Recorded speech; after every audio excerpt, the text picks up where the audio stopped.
Welcome back, everybody. Gonzalez Brothers Entertainment. We're back with another Time Warp Tuesday movie review.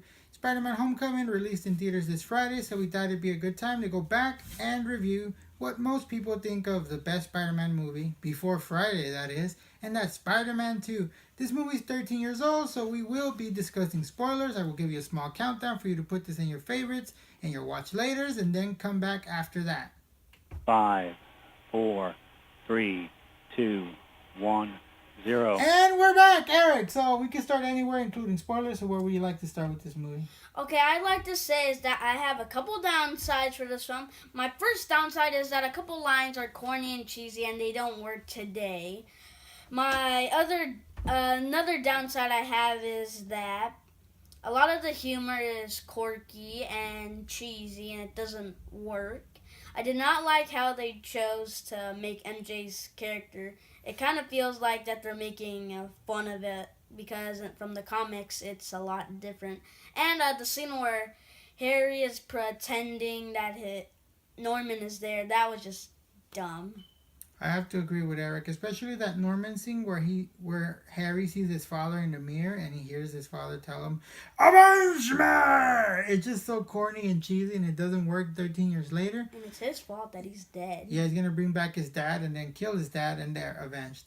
Anyway, it might have worked then, it doesn't work now. And I do have to agree and elaborate on what Eric said about MJ. I really dislike the way the writer wrote this character in, because they make her out to be selfish and heartless. She wants to be with Peter. Peter can't be with her because he has those hang-ups about being Spider-Man.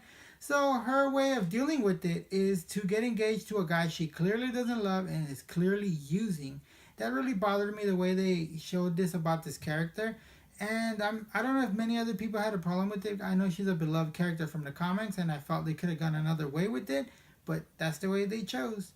Another thing that bothered me about her is that she was useless for most of the action sequences. All you got from her was a... and that was it. I really hate that they made her the damsel in distress type of character. It really bothered me. Say what you want to say about the Amazing Spider-Man. They were not good movies, but I do like the way they wrote Gwen. She was... she was a bit of a hero as well. She gave her life in trying to save people, and she put herself in danger, and she was trying to find the formulas and fix this problem and that, and that's why she ended up dead. And I do appreciate the way they wrote that character as opposed to what they chose to do with Mary Jane, which was pretty annoying and disappointing. I did not like that they include the Spider-Man No More storyline. I felt like they could have done a little bit more with it. Instead, it just served as a moment to slow down the movie significantly. I was on the verge of checking out when they pulled back and they hit us with one of the best comic book action sequences ever. And that's the... train sequence. In the back of your mind, you know that Spider-Man's going to save the day and nothing bad's going to happen. But the way they put this scene together with the tension and the drama and the build-up and the Dr. Octopus beating on Spider-Man, it really does make you feel like something bad can happen at any moment.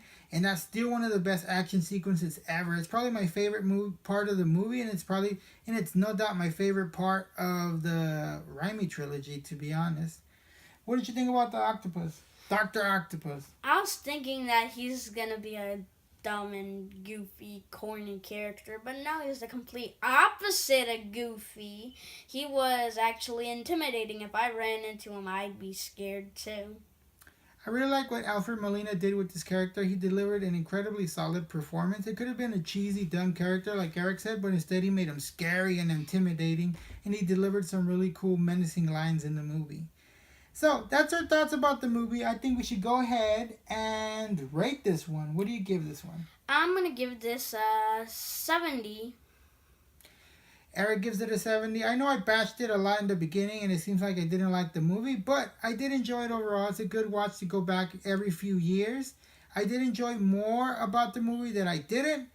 And even with the problems I found with it, I'm going to have to give this movie a 78. 78 is my rating. So Eric's fresh. rating 70. They're both fresh. We did enjoy it a good deal.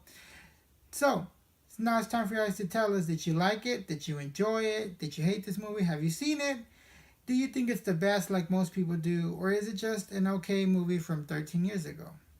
Also, Make sure to like, share, subscribe. Tell your friends, tell your mailman, tell your Ned Flanders. To check out our spoiler-free and spoiler reviews of Spider-Man Homecoming, they're out on our channel now.